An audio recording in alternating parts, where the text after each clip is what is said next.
Hi, welcome back to the Dylan Rounds case. Welcome if you're currently here in the live chat. Tonight, we're going to be talking about a range of different things. It's more to do with multiple theories. The reason why I wanted to combine it all into one is because it's little bits here and there.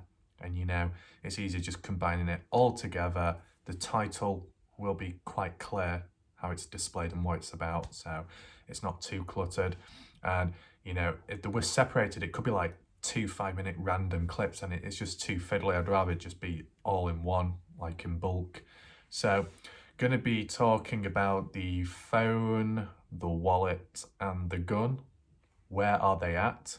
Are they separated or are they as one, like all together in one spot? Give my ideas about that, what could have happened to them. I also want to talk about the Mound, which I'll probably begin with first.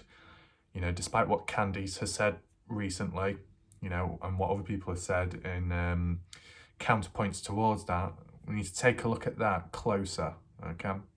And is there anything else? Probably the mine theory too, like mine shafts or mine horizontal entrance and like what Ty and Lance have been doing, as well as some other group in lucin. I want to give my ideas about that as well. And it's all tied with Dylan at the end of the day, okay? So like certain items could link to where Dylan is at, or if you want to look for items, they'll be where Dylan's at. I'll get into more depth shortly, okay? Might even use a bit of Google Maps as well, not Google Maps, Google Earth as well, just so it's better narration rather than just blank screen. Why is this tilted as well? It's so annoying why it does that. Anyway, as we go along through the different theories, starting off with the Mound at the, well, I should word it as the dumping ground or the burning pit near Dylan's grain shed where the boots were found, starting off with that, following on with the mine probably, and then the phone, wallet and gun, and so on from that. You can leave your thoughts, opinions in the chat, your reactions and responses too. If you've got anything additional to say, feel free to do so, and you can talk about other stuff as well. That's welcome. One more thing just to bring up regarding last night's video premiere. I know Chrissy, or was it Christy? Probably Christy, good name, ended up mentioning about, oh, you should bring the belt out because people are misbehaving and answering back. And it's like, yeah, I guess it's true. You got the likes of Brookie, Brenner, Brookie, kind of acting out here and there. But, this is the thing, we need to be realistic, okay? You get that belt, you get the black belt out, the small one or the big thick one, it doesn't matter. They are invulnerable to it. It will not work like one of those magic shields on someone in a game. Because, you do that, they'll say, please, sir, can I have some more? It will not work because they are used to that, probably by the hands of Brenner. So it'll just excite them more. So, what can be done? Well, to be honest, if things get very dodgy, I'll have to get dodgy too and dark. Dodgy and dark. Yeah, that's a new combination. You see this, we do things differently where I am. In my country, we have these voodoo doors. If I pour the quest on your soul, the voodoo, it will make you suffer internally. You understand what I say, my boy? Maybe. So if Brookie wants to act out, then this person will sort it. Shh. Okay? The eyes are very hypnotizing, aren't they? Yeah. Brookie, do you want to wake up, in the middle of the night, waking up to seeing this? I don't think so. No. You don't want to meet this individual. Give you nightmares. And one more thing, okay? So you could argue it's Don Hatley. Some could say it's Jim Brenner. To be honest, I don't think Brookie's going to be happy because I've got something here which she wants. Yep. I know what you're all thinking. You sure? Are you sure you want to, show it? I mean, it's just one of those things, you know, they start talking and biting, you know, you gotta, well, not quite bite back. No, that'd be a bit weird. But yeah, thing is, I have Jim Brenner with me right here. Yes, you heard it, Brookie. Jim Brenner is right here. Yeah, he is. Anyway, I had a bit of a haircut, man. Yeah, he had a bit of a haircut whilst he was in jail. Yeah. So, Brookie, next time you say, oh, Andrew, you've got patches on your hair, you need a hair transplant, look at Brenner himself, he's fucked. Anyway, my genes have gone downhill. I no chance no more. So, oh my God, Brookie, you know, if we get really close to Jim Brenner, look at his eyes. The light coloured blue, just like yours. Oh, what a coincidence. Do you like that, Brookie? Do you like his eyes? Yeah, nice and blue, just like yours. Yeah. Yeah, okay. And you see his smooth beard, he's let it, you know, grow a bit. It's kind of soft. Oh, I'm sorry, Brookie. You're getting a little bit jealous. You wish you were doing this. You're missing out, aren't you? You're really missing out. Look at that. Look at the smoothness of it. This is exactly what you wish you could be doing right now, but unfortunately you can't. That is such a shame. Yeah. Get off. Oh, shit. That's not good. I hope I didn't break anything. Shit. I think a bit of fur came off as well. Don't worry. I know, Brookie, it looks bad. It looks bad, but I'm sure you can fix him afterwards with your hands. I don't know. You do whatever needs to be done. So, aside from all of that, let's now focus on the first main question / theory. Was the dirt mound near the grain shed where the boots were found nearby? Was it disturbed? Did they dig and dig to try and find any evidence? Whether it be the police, the family? Because I guess when you look at it, it doesn't look like it's really been disturbed. And kind of like with maybe some other areas as well nearby, and even Jim Brenner's burnt down trailer, you know, you go at a certain point after the investigation, you might be thinking, oh, has anything really happened or occurred here? It's hard to tell. Let's take a look at what Candice has to say regarding that dirt mound, and then transition on to what Salty Pancakes has to say in response. So, was there any suspicious tracks where the boots were found? No. Nobody would drive up to that. So Wow. That was a garbage pile 3 years ago when we first started going out there with Dylan. Then it was covered over. I don't know if they got in trouble. I don't know what caused them to cover it over. So I'll tell you, we have some good friends, one of Justin's good friends. So you look at the weeds in that pile. When everybody says, and those are just the ones you can see from the picture, when everybody says, did you search the dirt mound? Okay, people, you got to realize you can't grow weeds in 3 days. That whole pile has weeds all over it that are embedded in the soil. That's growing all summer. I mean, you got a couple big pieces of sagebrush. That mound of dirt has not been disturbed since they covered it. Even had we not dug it up and searched it, which absolutely that was done, but when you have weeds and you're talking 4 days into it, we start digging into it. No, they don't grow that fast, and they sure don't place roots that fast. Like if you stop and think about your common sense, which I know we all have, I mean, it's simple. That has not been disturbed in years. The biggest, funniest, silliest thing that she said the other day was the dirt pile at the tool shed. She goes, someone asked in chat, did you guys go through that dirt pile? And then she's like, you guys see those weeds? You see those weeds? This is a fucking photo from the satellite image 3 years ago. And then she wants to like, you guys see those weeds? Yeah, of course we went through it. Yeah. Listen, I went to that dirt pile. No, I know you did. I didn't. I didn't go out there. 2 other people went to that dirt pile. Dirt piles. That's a. And that dirt pile has never been turned over at all. You know, Jim. And that dirt pile, hold on, Kurt. And that dirt pile has never been gone through. Matter of fact, the original footsteps when people were walking around that found the boots, they're still in the dirt pile. It's never been fucked with.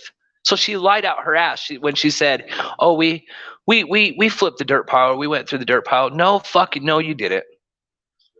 That kind of upset me because I knew she was literally lying. Why? Why do you have to lie? I don't get it. Okay, so it was kind of confusing listening to that back to back, you know, like the responses, because it's as if they're both saying the same thing, but Candice is then contradicting herself within the same like sentence.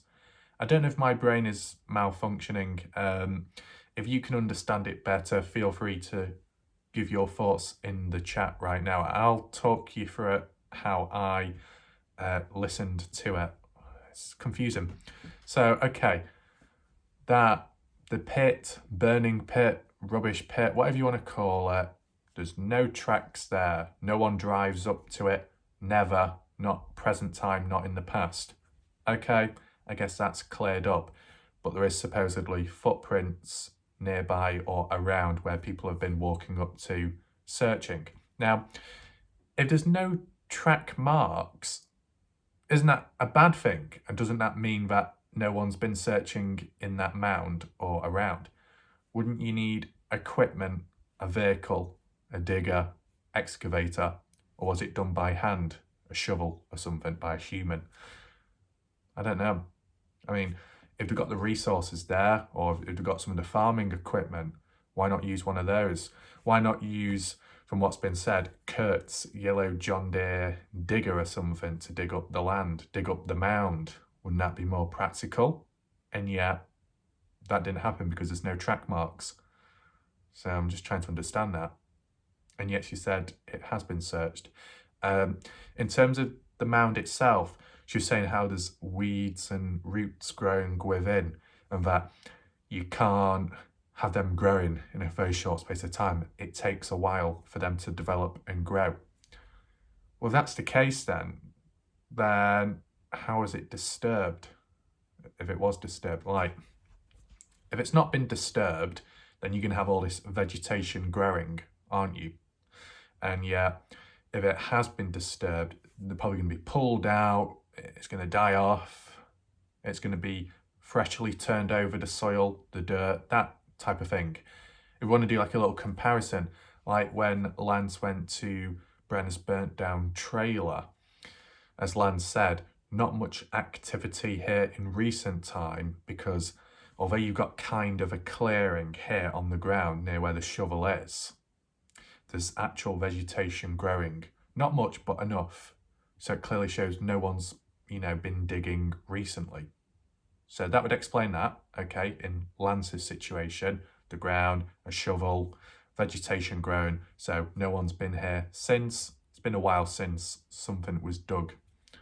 That makes sense. Now, the way Candice has worded it in that video with the mob crew was, we did dig up the area to have a look to make sure if there was any evidence or not. Didn't find anything. At the same time, it's not been touched. What? I'm so confused. I really am confused. And then let's just briefly move on to what Salty Pancakes had to say. So Pancakes is saying that Candice is lying.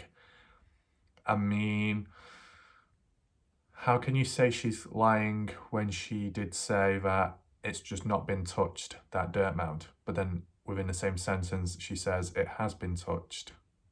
Is anyone else confused? Or is it just me? I'm so confused right now. It's the most confused I've ever been in this case. Like, Nella, do you have any pineapples to smash against my head to wake me up? because I don't know why, but I'm very confused with hearing all that. I mean, is there any ways we could split it down the middle to just try and understand it from each perspective? I'm not sure. I mean, if you take out the bit where Candice said there's weeds growing, clearly shows it's not been touched, it's not been disturbed.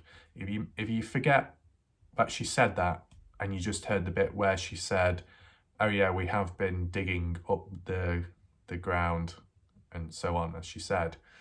And then Pancakes reply back saying, no, you're lying, because look at that image.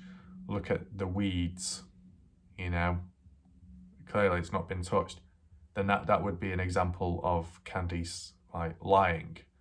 But because Candice also said that she did search and explore it, and that's two, fuck me. What is going on? I think what I'll do is I'll take over now, okay?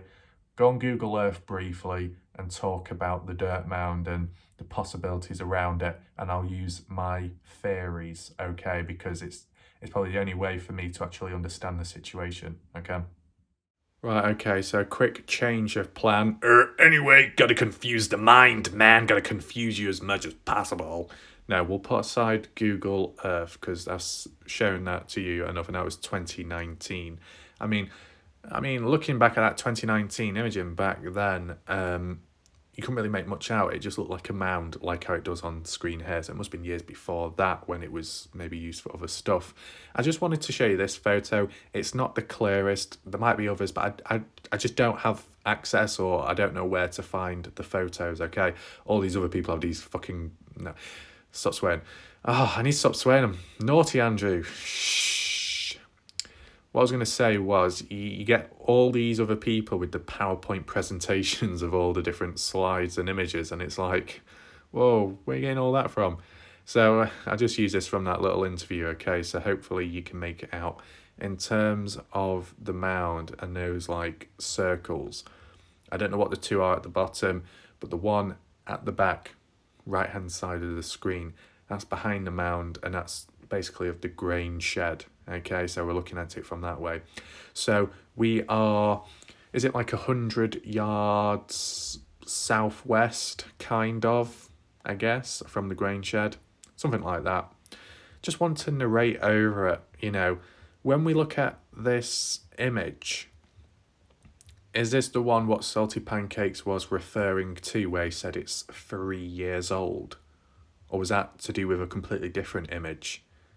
I mean, when you look at this one on screen, there is like sage, there is bushes growing around the dirt mound and the lower part of it. On top, you can't really see any weeds, so maybe it has been disturbed, it has been dug, maybe.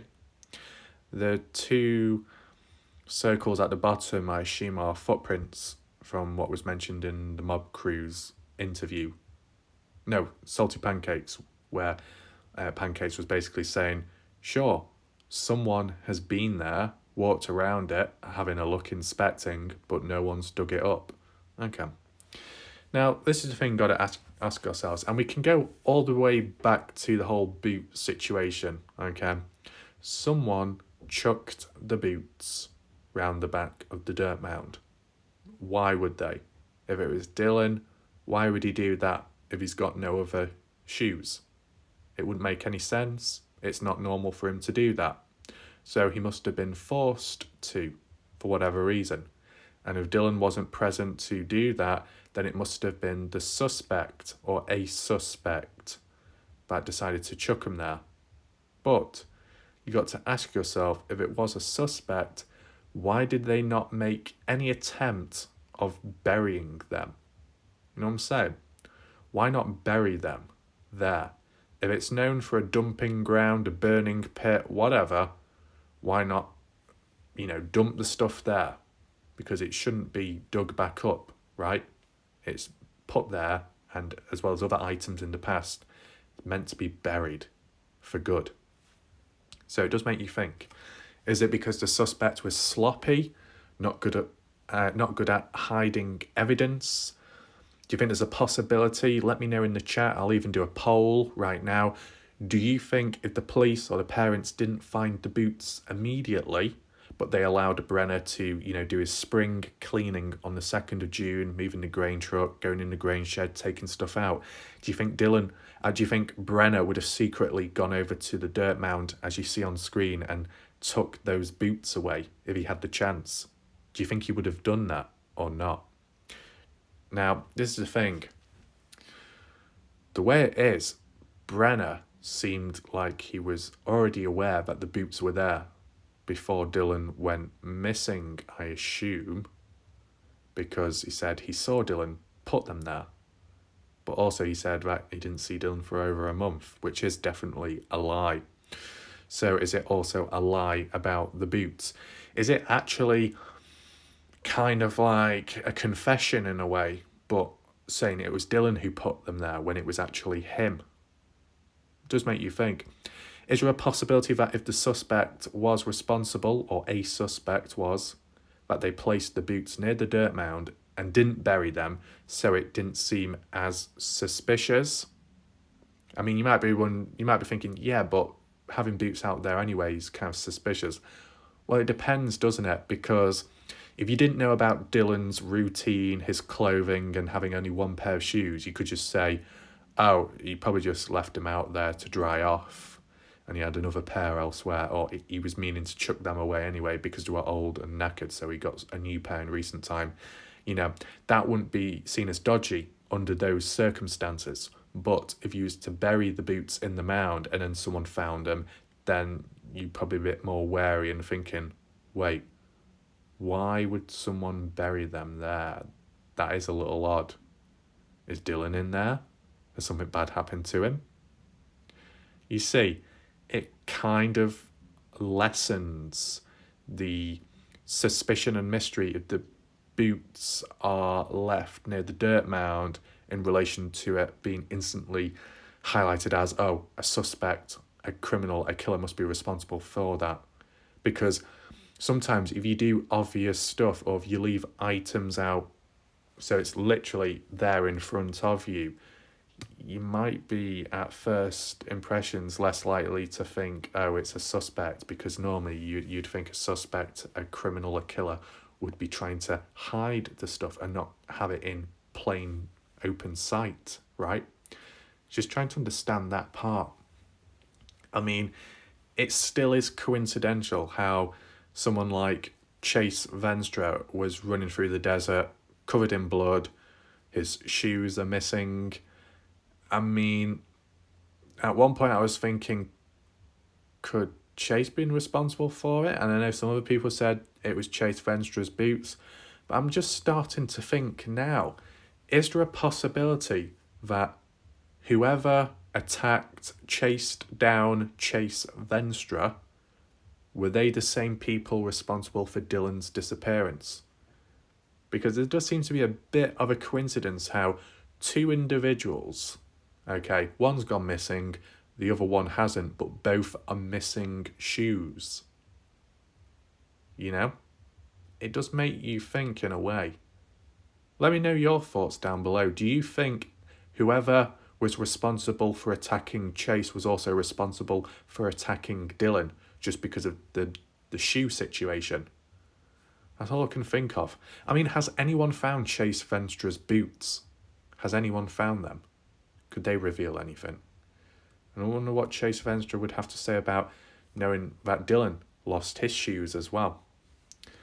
I mean, you didn't really lose them, I guess, because they are at the dirt mound. And if Dylan put them there, then he knows where they've been put, so they've not been lost. Well, I guess in other words, the best way to word it is Dylan was taken away from his shoes, maybe? Or the shoes were taken away from Dylan? It's just weird. I mean, the fact that they were put behind the dirt mound could be interpreted as trying to hide them. They're not just left out on the flat ground outside of the grain shed or near to a trailer. That would be too obvious and, you'd be able to see them immediately.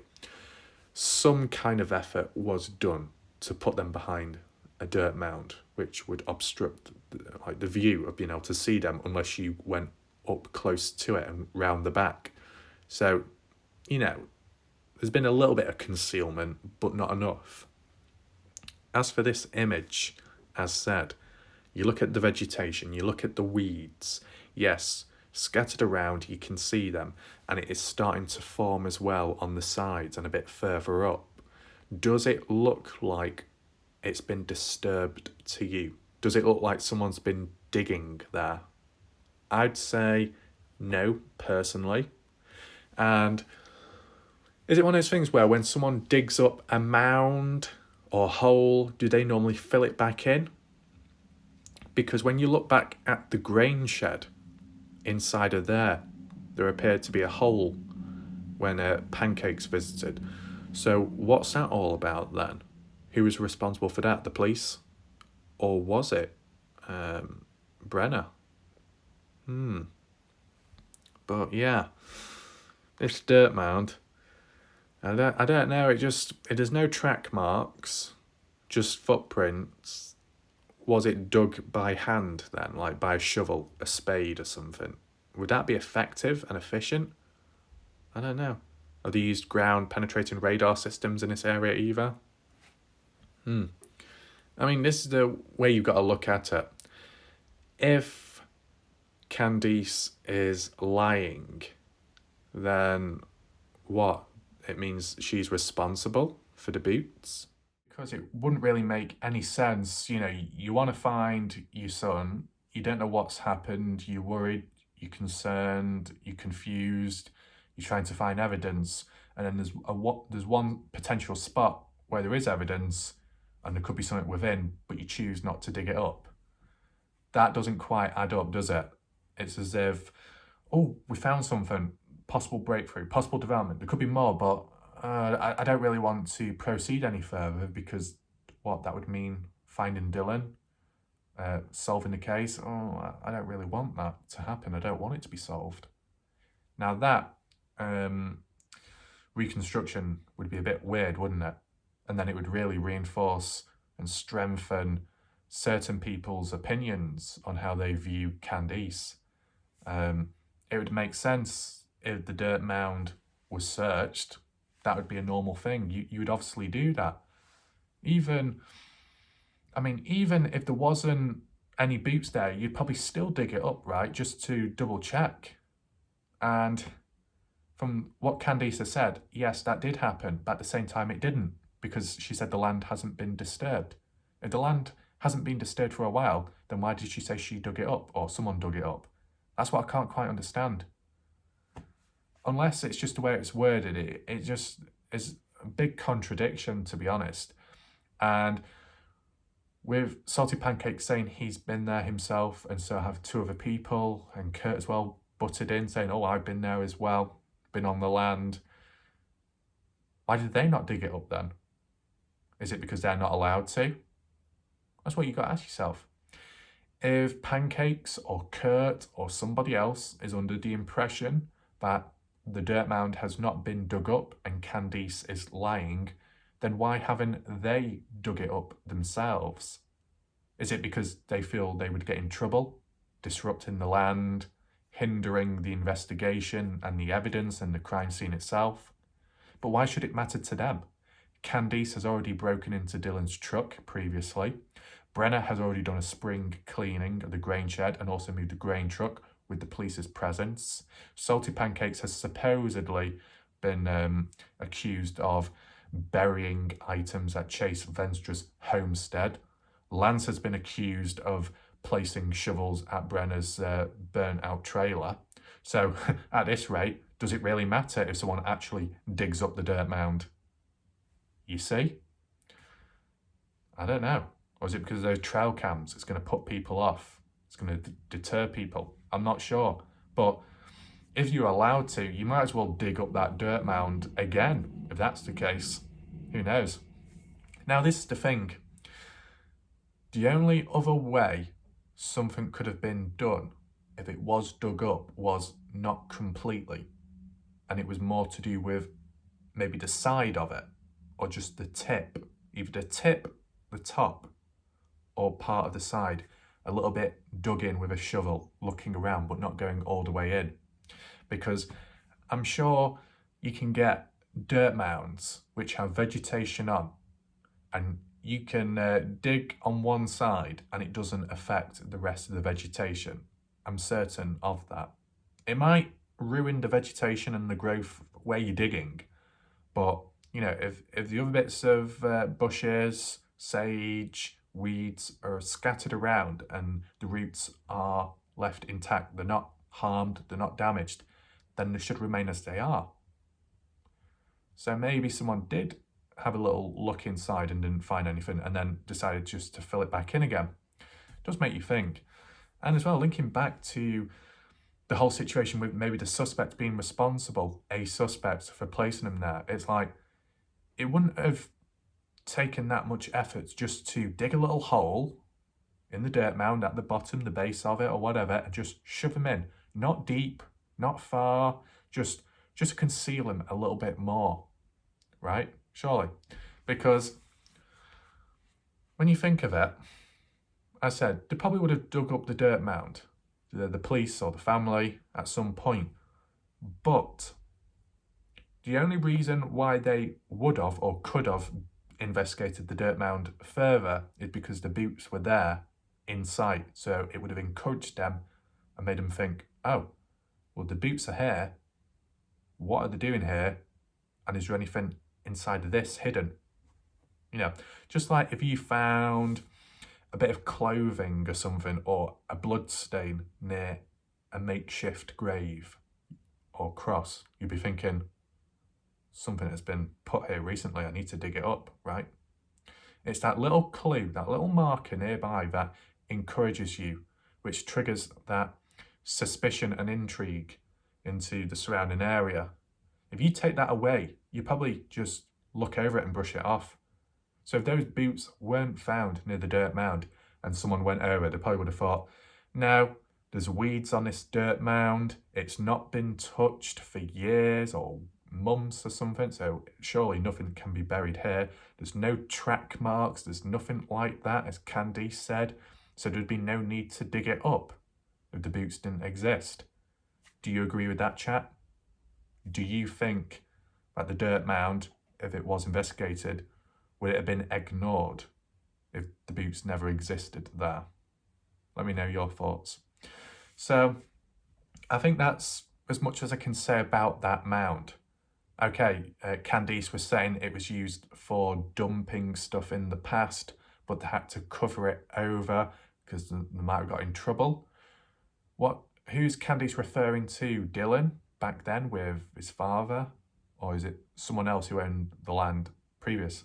And why did they have to cover it over back then?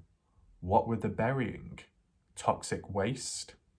Illegal material or plants? I don't know. Does make you think, doesn't it? Were they growing something they weren't supposed to? Well, I don't know. And if there was anything there which was covered over, was it revealed, exposed when the whole investigation took place, or did that not happen because Candice was thinking, oh, well, if it's all exposed, then we'll reveal what was previously there, which was a completely unrelated thing, but it might be illegal and it might put someone in trouble. So best not do anything. I don't know. The language in those interviews, very, very confusing for me. Maybe I'm not quite with it at the moment with the amount of coverage on this case, but if there's any errors, any critical information that needs clarifying or re-clarifying, make sure to leave a comment down below regarding the dirt mound, okay? Because it's a bit dodgy between those two interviews. Let's move on to the next point after all that, okay? We're going to start talking about the mine theory, okay? Whether it be Lance and Ty Corbin doing their explorations with or without Heavy D and his crew in Montello, or the volunteer group in Lucin who have explored virtually, from what Candice has said, every single mine shaft out there which is accessible. So that is helpful, that is useful. They haven't found anything, the volunteer group, in those mines. So I guess that ticks that off. Now, In your mind, your thoughts, do you think that's true? Can you believe in them? Do you have confidence in that volunteer group? Do you think they have thoroughly searched the mines? I mean, the volunteers, they're not to do with Box Elder County, so they probably do know what they're doing and not messing around like the others have. So I guess it's a good thing. I know they said something about the odd mine being filled in which they couldn't access. I guess the key question around that would be, was it natural or was it filled in by someone? And if so, when did that occur? If it's recent time, then it could make you think that might be where Dylan is and it's been filled in to make sure no one can get in and find him, possibly. If it's way back in the past, then there's probably no link whatsoever. Is there a possibility that it could be natural?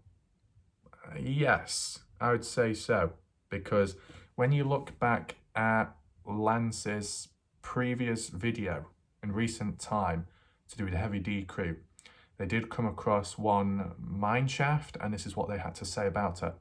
It's mostly on rock on this side. It's just if that one beam there holds, it'd be fine. Yeah, and this just caved in, I'm guessing, within the last few days. I'm wondering if it just has to do with get a big storm up here. We had a hard rain. Yeah. In fact, out at my place, I'm in the Stansbury Mountains. Oh. There's 2 canyons. The right canyon got hit so hard, there was a river coming down where I've never seen a river. Yeah. So I guess it is a possibility. It can happen at the end of the day. You got the environment, exposure to the sunlight, the heat at times when it can be very cold at night. You might get a drought, and then after a lengthy period of dryness and heat, you eventually get clouds, heavy rainfall, as Ty said then in the video, happened a few days before. Could have flooded the area, if there's any washes nearby, any slopes, gathering, piling up. And if there's enough rainfall as well, it could have displaced things as well, moved the odd rock, moved the odd bit of wood. If the wood is rotting, becoming slightly weaker, if anything hits it, it could nudge it, the water itself, and it could just push, fall, collapse, cave on in, which, as you saw in that video clip, that's exactly what happened. Now, okay, that's fair enough. That's what could have happened in Lucin, from what the volunteers said about not being able to access. Okay, let's put that aside for now. But what about the mines and mine shafts in Montello, the Nevada side? Because there's a fair few there as well. From like what Heavy D said is like 200,000 mines in Nevada. Possibility, if you're talking about the whole of Nevada. I mean, when it came to the Kenny Veach mystery, looking at the mine shafts then, there was a couple, but, you know, pretty spread out. The main mine shaft, and the main one present, really the only one present, down Geographic Canyon, I believe, and that was the one what Kenny Veach stood at. This is an example of the mine and how it looked. This is an old mine, and there's a hole here that just goes way down. I'll show you that. That I'm in. It's kind of a weird thing that's been out here forever. I mean, there's no roads, there's no trails. This thing, who knows how long it's been out here, and I have no idea what they were digging up, but it looks like some of the rocks are kind of rusty, so it might have been some kind of ore. This is kind of iffy. I'm going to step on this thing. It's very old, but I'll just show you down inside that hole. It goes way, way, way down in there. Let me see if I can... that's pretty far. That goes way down in there. If you fell, that'd be it. You'd be a goner. It's a long way. So anyway, As you saw then, that was a vertical mine shaft as it drops down and goes in like that. It's not horizontal where you can walk into it. You got to drop down, descend, whether it be climbing down a ladder or using a rope to rappel oneself. Now, before anyone starts getting confused or whatever, I've extensively covered the Kenny Veach mystery for over 2 years, 247 videos on all kinds of stuff within the desert out there, reviewing, analysing footage, the mine shaft extensively, solving that part of it. and all that stuff. Any confusion, I've got playlist, full on explanations, everything. So, okay, if you're very confused or you're very intrigued, let me know right now or in the comment section down below, and I'll provide a link to the playlist, okay?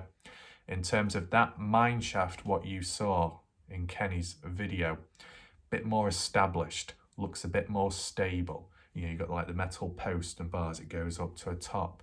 You got like proper flooring, wooden planks and boards. You got more of an established ladder that goes all the way down. But don't be deceived, because although it looks more stable and secure compared to the other mines and shafts you may see in Earthworms Entertainment's videos, Lance Kelly's, okay, they look more rough, but this one in Kenny's was equally as dodgy, okay?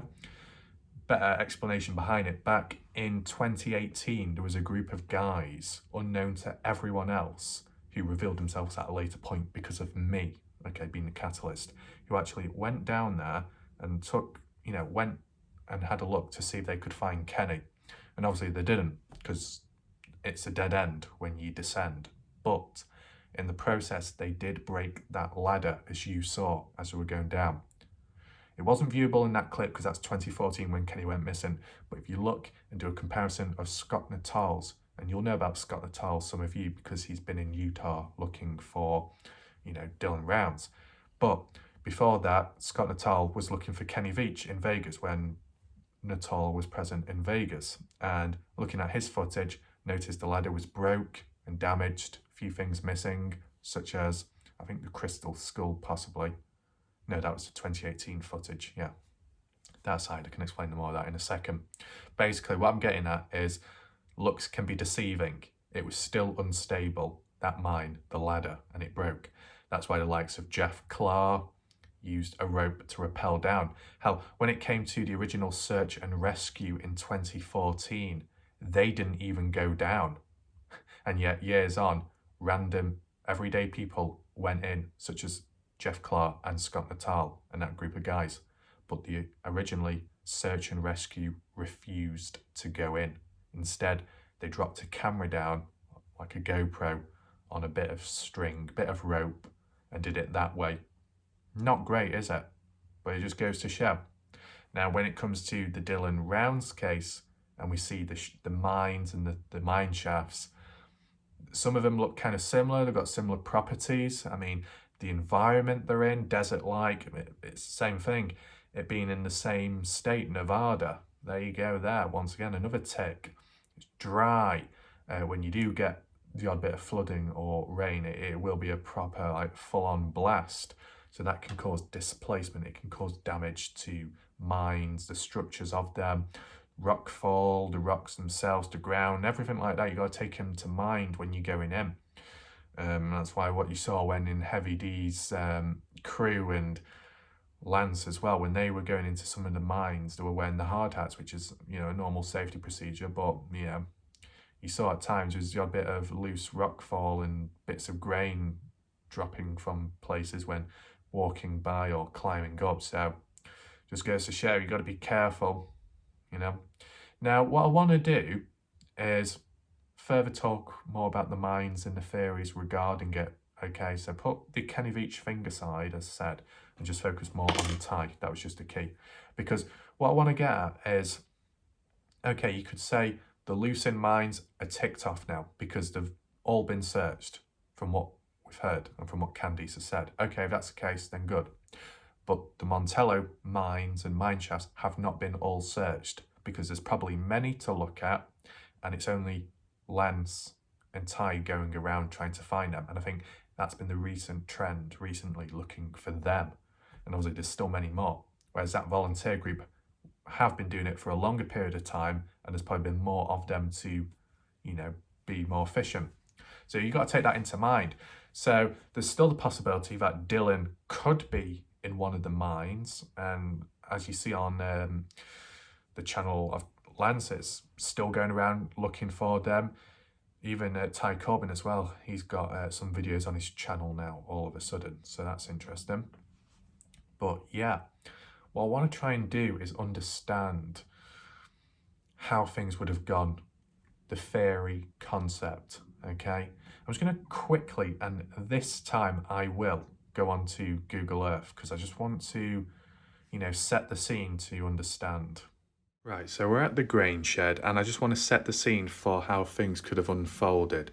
Dylan making the phone call, originally to Brenna, wasn't called, then the grandmother to say, you know, I think it was like 6:50 a.m. or something, but oh, I need to park the grain truck in the grain shed soon before it rains. He does that, he gets there, parks it into there successfully. Something bad happens, which then randomly leads to his boots being dumped over here at the dirt mound. As you can see, this is 2019 imaging. One thing I do want to actually point out on the spot right now, and it's kind of a lie, yeah, well, I don't know if she's referring to present time or in the past, because there is a difference there, obviously. But then again, just to hold on for a second, Candice said in that interview that there's never any vehicles that go up to the dirt mound. Never. Never any tracks, never any vehicles, no one at all drives up to it. What are those tracks doing there then? Hello? What? You see what I'm saying? She's kind of lying. This is 2019, so that's still around about the time Dylan would be on the farm, I guess. And if not that, clearly there's track marks. Can you see?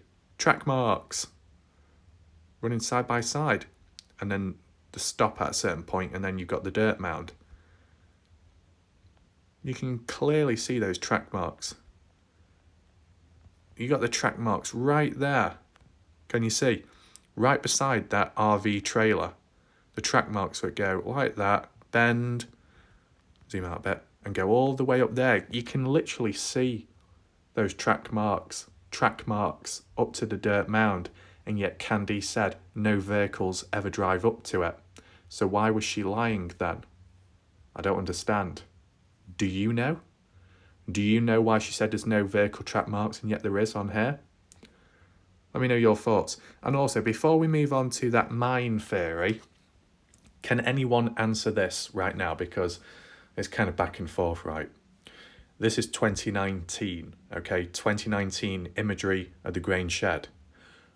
At Dylan's farm, there are no trailers whatsoever in 2019. Maybe it was the time of the month, Dylan wasn't present. But whose trailer is that? Is that Dylan Round's or is it Jim Brenner's?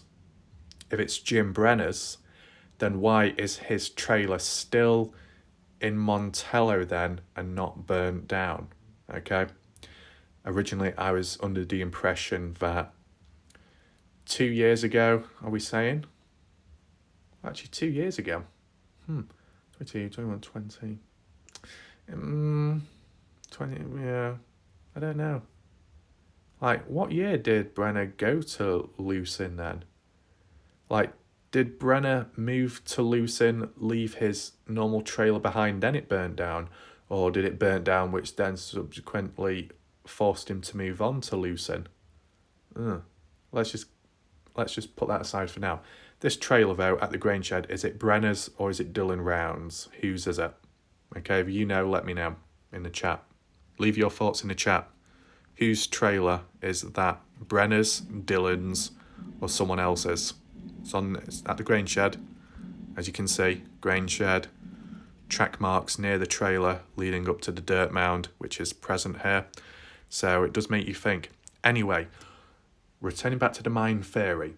Dylan gets taken out, kidnapped, whatever, subdued, puts him in a vehicle, drives over that way, not to the other mines in Lucin because they've all been searched. So basically, crossing the border, following this road, crossing the border to get into Montello, Nevada, and then maybe turning left or going up Tacoma Road, which is nearby. Is it this one? Is this Tacoma Road? I think. Yeah, Tacoma Road here. As you see, this one, Tacoma Road, where Chase Venstra came running down from somewhere. You got Bald Eagle Mountain up that way, and that's where Ty and Lance are currently at, searching for the mines where all the stuff's going on. So, is there a possibility that Jim Brenner or somebody else, let's stick with Jim Brenner for now, was driving down one of these roads, driving down one of them to eventually get up to the mountainous area? And it is possible, because Ty and Lance have managed. You see all these, apologies about the rendering, but you see all these like little pathways and roads which twist and turn and bend on the side of the mountains, as you can see. Down this way, although it's not quite clear, this is a mining area, because lower down is where Brenner's trailer would have been at, down here. Okay, the barn is there, that dodgy one. You see all the different roadways, don't you, where it's those light coloured paths, and that's near the mountainous area, Bald Eagle Mountain up there. And then you got this like canyon which bends round here, and I showed you that last time, and that's where Heavy D drove up, because that's what led to this area here, where that big crater was, where the mining took place as well. As I said, apologies about the rendering, it's just because I've not let it load in, because it's only a quick reference back. But basically, this mountainous area, there's a range of mines and mine shafts, and they're still being found now by Lance Kelly and Ty Corbin. There's still more to go, and there might be more elsewhere on the flatter lands, but we're taking all that in mind, and the possibility that there might be an untouched one that they've not found, which Dylan could be hidden in, dumped in, whatever, held captive, who knows. That's why it's worth searching and looking for them. We just need to try and understand the method of how maybe Dylan was taken into one. And let's say Brenner is the one responsible. Sure, Brenner can get in a truck, drive all the way to Bald Eagle Mountain or nearby the mountainous area, because he's got a vehicle. He can put Dylan in it, so he doesn't have to walk distance. He can just drive around, because he does seem a bit lazy when you look at him. It's not too strenuous. There is roadways and accessible points to get to the mountainous area, so that's not too much of a struggle. And then, once finding a mine shaft, stopping, parking up, pulling Dylan out of the vehicle, dragging him, I assume, or maybe carrying him, I don't know if he's too heavy, to one of the mines. First question, what type of mine? Was it a vertical mine entrance, or was it a horizontal? So if it's vertical, a mine shaft. If it's horizontal, like a side entrance you can just walk into, kind of like a cave in a way, on the side of a mountainous area. Which one do you think would be more practical for someone like Jim Brenner to access? Is Jim Brenner more likely, or maybe a suspect, whoever you think it is who's responsible for Dylan's disappearance, do you think it's more likely that the suspect went to a vertical mine shaft and dumped Dylan down it, basically threw him in, and he dropped all the way down to the bottom, the depths of it? Or do you think a suspect dragged Dylan's body into a horizontal mine shaft entrance, went through the tunnels whilst dragging him, and then dumped him down a certain dead end, a certain tunnel, or if it dropped down further depths into water, maybe, could that have been done?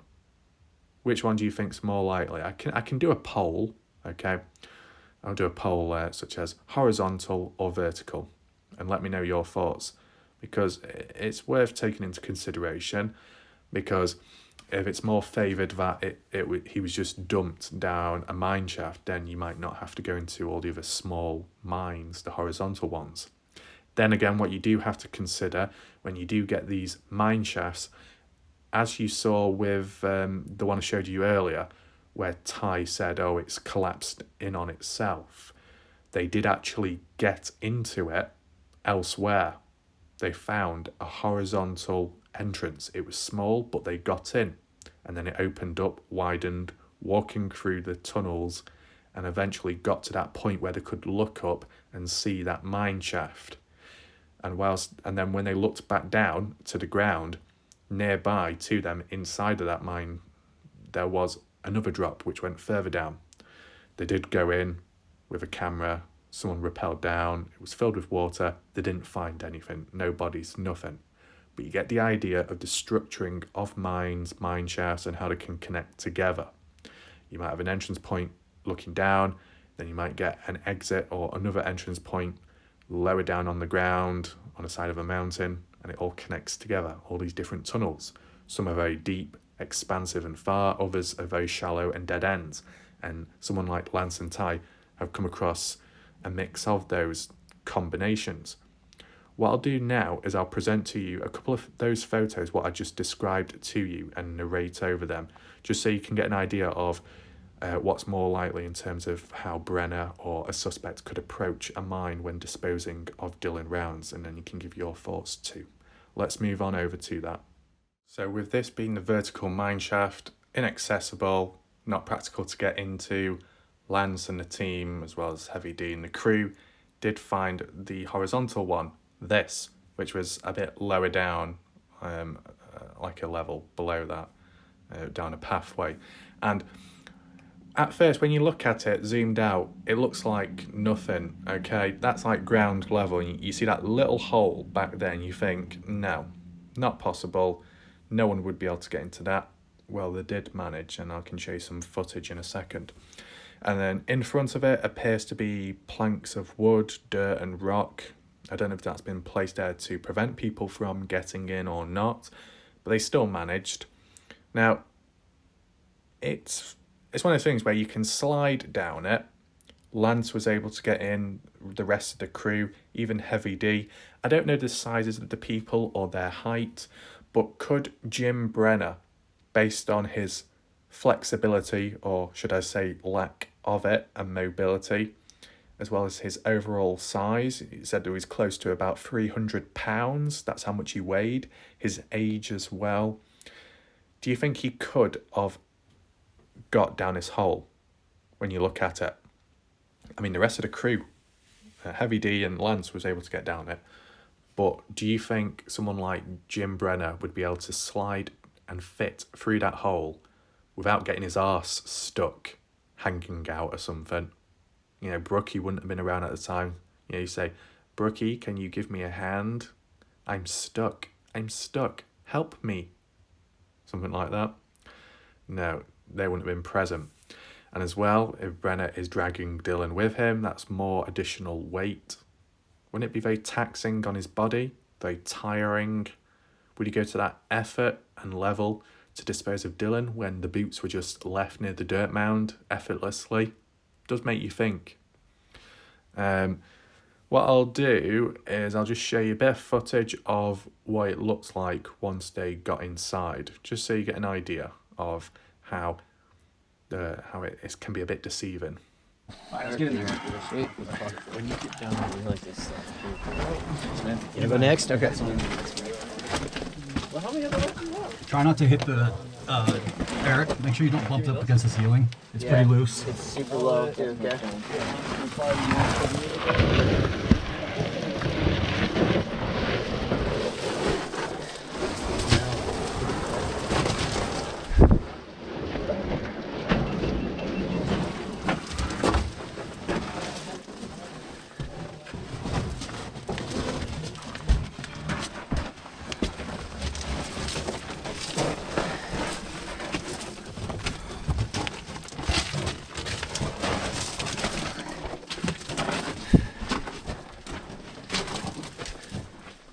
Hope that. So you get an idea of how narrow and small that hole is, but once you break through it, once you slide on, it gets a little bit bigger, the opening. You know how it widens. You crawl in at first, crouch in, and then eventually you can stand up. So it's one of those things where at a certain depth into the mine, such as that one, Brenner could fit in it and could be standing up and dragging Dylan, or Dylan could be walking through it for whatever reason if he was forced to. but the entrance doesn't seem practical for someone like Brenner. That's the question. That's the key point. Now we move on. As they get further on in, eventually, they do reach that point what I said, where they can look up and they can see the vertical mineshaft entrance, and that drops down, and then when they look back down further, looking down at the ground, it drops down even more, as you see down there, a little opening down that way, and that's filled with water. As said, they did drop a camera down and a light.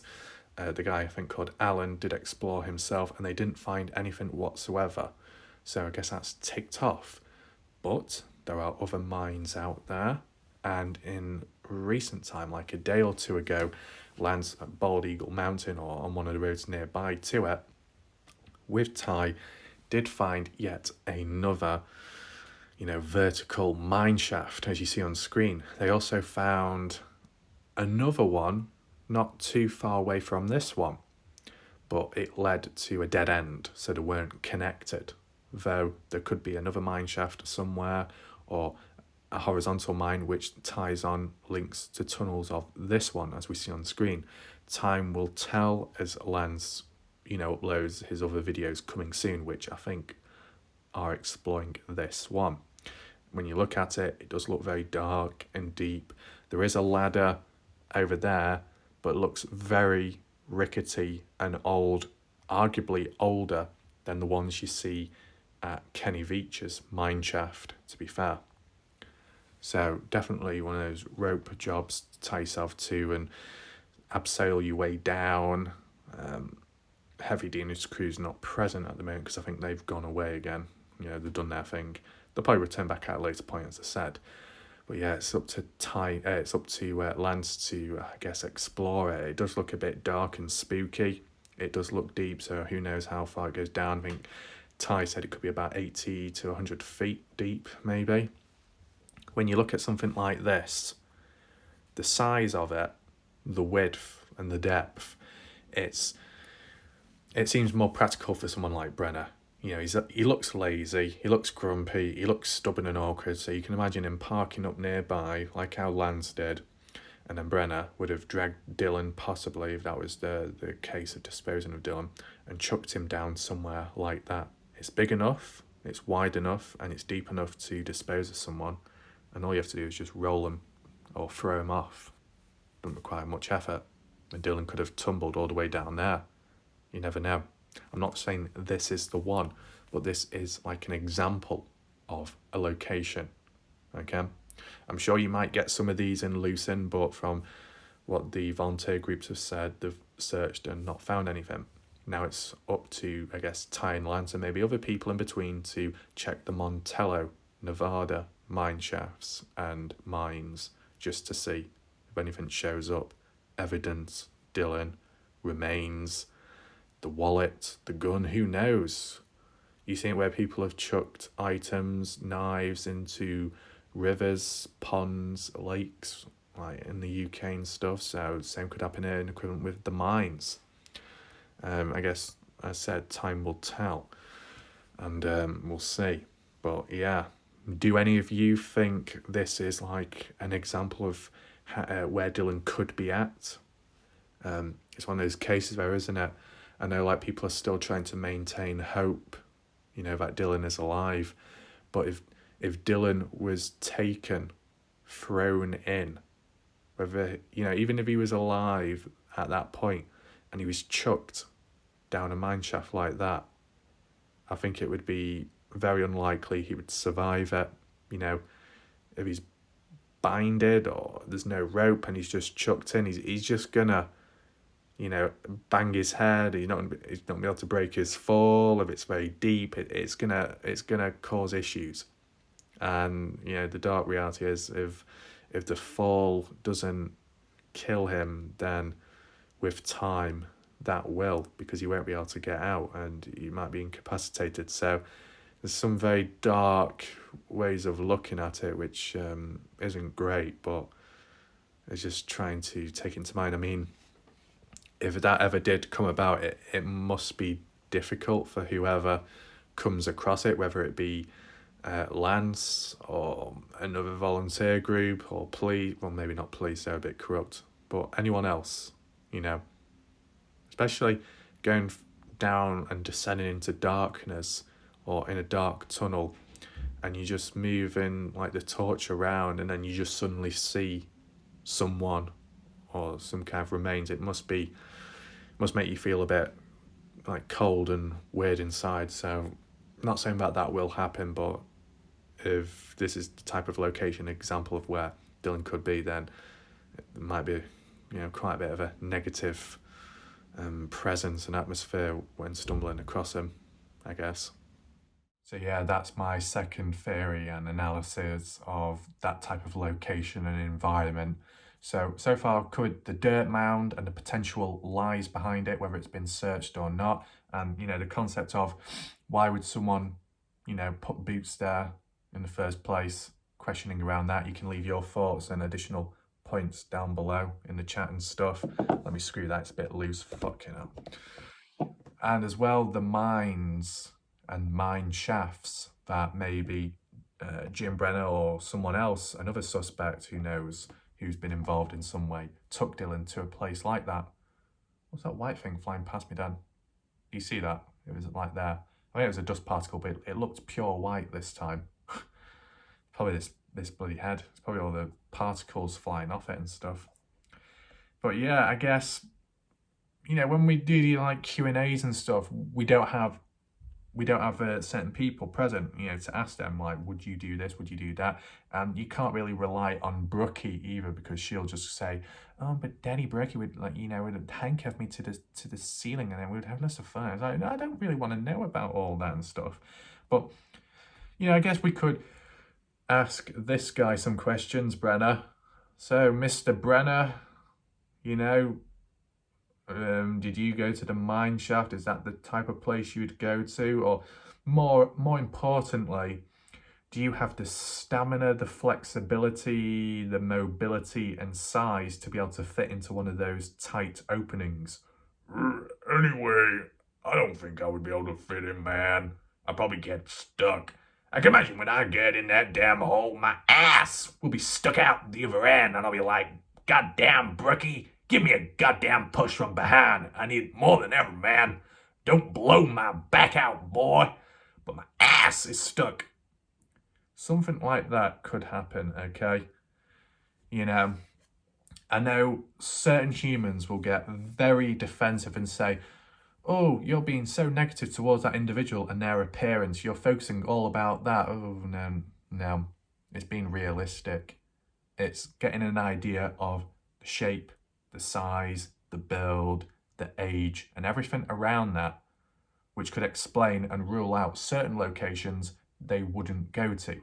Just like how you might have a very, very short person, whether it be an adult or a child, who might not be able to go on certain rides at a theme park. It rules out that, okay? Same thing, that's all it is.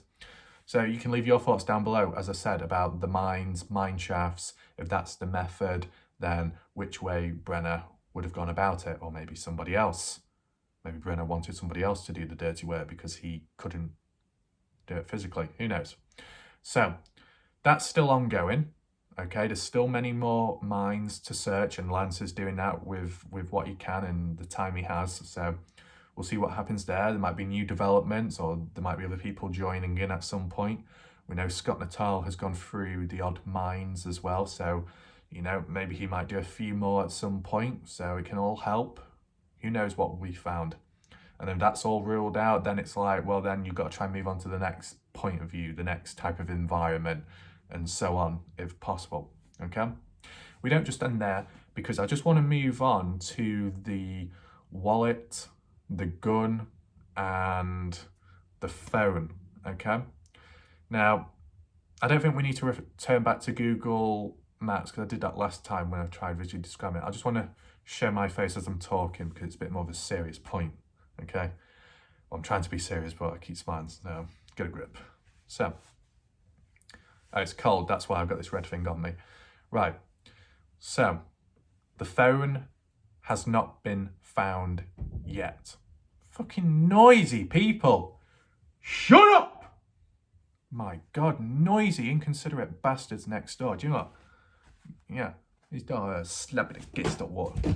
There you go, hopefully that shuts them up, dickheads. Noisy, impetuous, inconsiderate twats with the fucking fiddling with the wardrobe. What they're hiding in there? What they're hiding in the closet? I don't know. Screw 'em and burn it down, man. Right, let me restart. Where was I at? Apologies. System reset. So, the phone has not been found. Despite what some people have said here and there, it's not been found. Candice has confirmed that. Unless that's another slip up, possibly. But the police have found it, but they can't release it yet. That's one way of looking at it. But from what's been said by Candice, the phone has not been found. The wallet has not been found. The gun, the handgun, has not been found.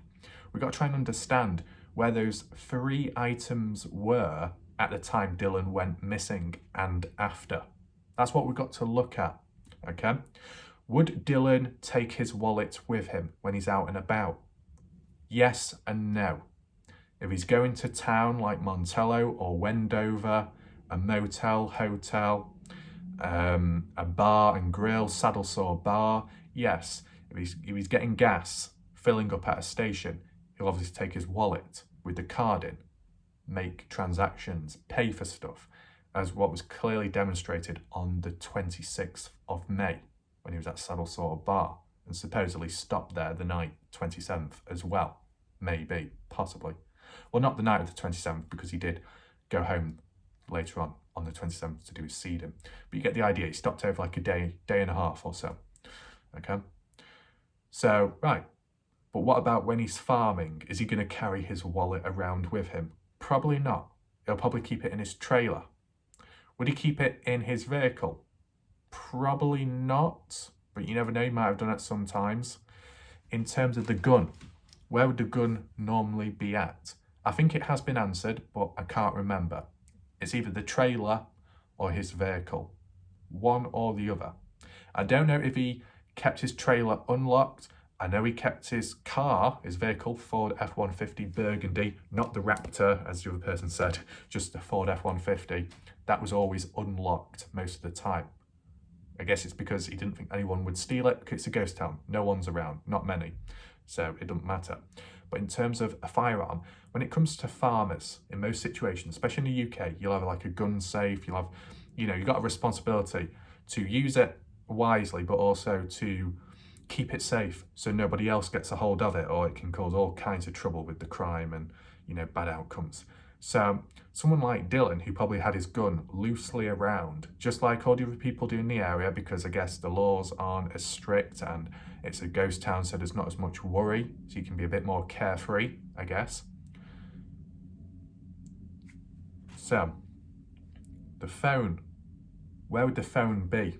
Okay, Dylan made the phone call on the 28th of May, early in the morning. Okay, he would have got out his trailer, woken up and said, hey, I've got to go over here and do what needs to be done with the grain truck in the grain shed, and then I'll call you back afterwards. As soon as he ends that call, where does that phone go? Into his pocket as he goes on to do his business? Or does he leave it at the trailer?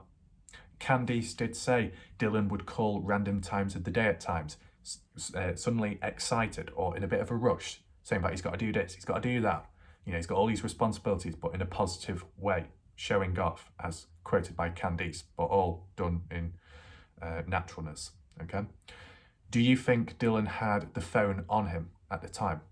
I know we've got that phone ping, which is west, further west of the grain shed, over that way.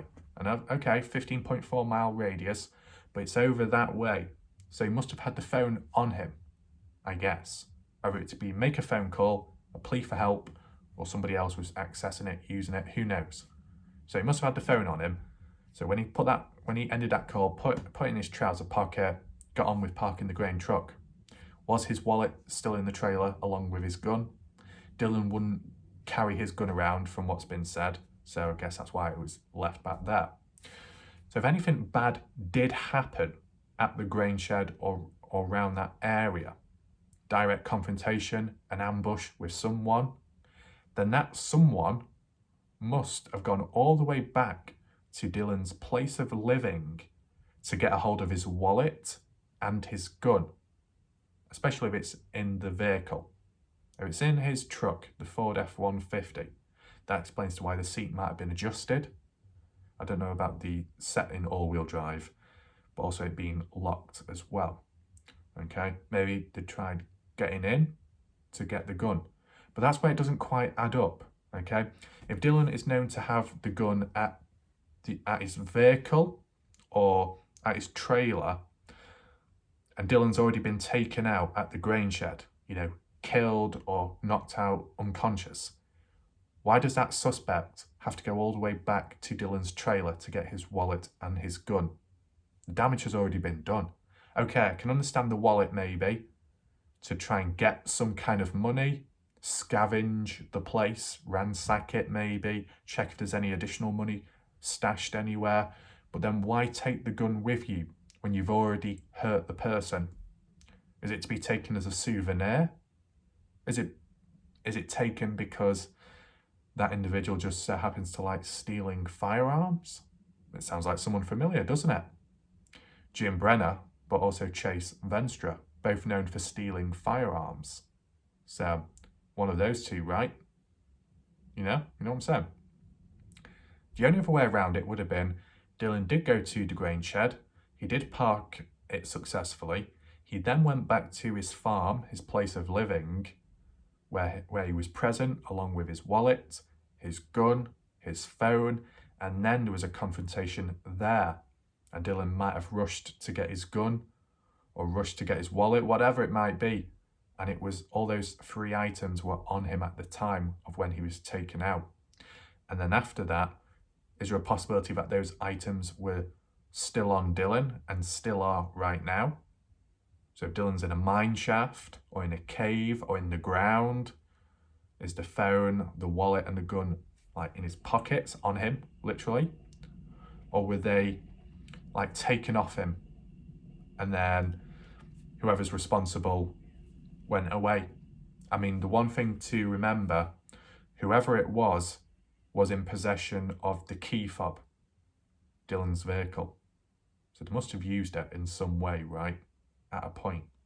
To take Dylan somewhere, dispose of him, such as the mine shaft, adjusting the seat to be able to drive comfortably, setting it to all-wheel drive because they're not aware that the vehicle doesn't work in that, driving along to a mine shaft, to Bald Eagle Mountain, disposing of Dylan, along with the wallet and phone possibly, hence why the phone ping is west that way, approaching Montello, Nevada and the mountainous area where the mines are at. It's all in that direction, right? Okay. Disposed of Dylan, whether it be Jim, whether it be Chase, or both together, who knows? And then whilst in that vehicle, driving back, back to Dylan's place of living, he noticed there was a gun inside. So he thought, oh, I'll take that with me, don't mind if I do. He gets out Dylan's vehicle, not quite thinking like, oh, I should adjust the seat back and I should take it out of all-wheel drive. I'll shut the door. No, he left it as it was. So that's a bit of a giveaway, a bit reckless in a way, and yet he locked it. Now, Chase Venstra, it could be Chase Venstra, because he's known for stealing guns, and that's what he did, because Dylan's gun isn't there. He locked the vehicle because obviously Chase Venstra doesn't really know Dylan. Dylan doesn't know Chase Venstra. So Chase Venstra isn't going to know the ins and outs of Dylan's vehicle, of what works and what doesn't. Chase Venstra wouldn't know that Dylan does this for routine and does that, leaves food out on the in the trailer. Chase Venstra wouldn't know about Dylan leaving his vehicle unlocked. So, because you're not aware, you're not going to follow through those actions, those patterns and behaviour of how Dylan would go about. So that's why there are clues left behind, or suspicious changes and altercations to the environment nearby, the trailer, the truck, whatever. So Chase Venstra, it's got to be someone that doesn't know Dylan too well to note his behaviour and how Dylan acts with stuff, such as the vehicle. Hence why all-wheel drive was turned on, hence why the vehicle was locked for the first time ever, okay?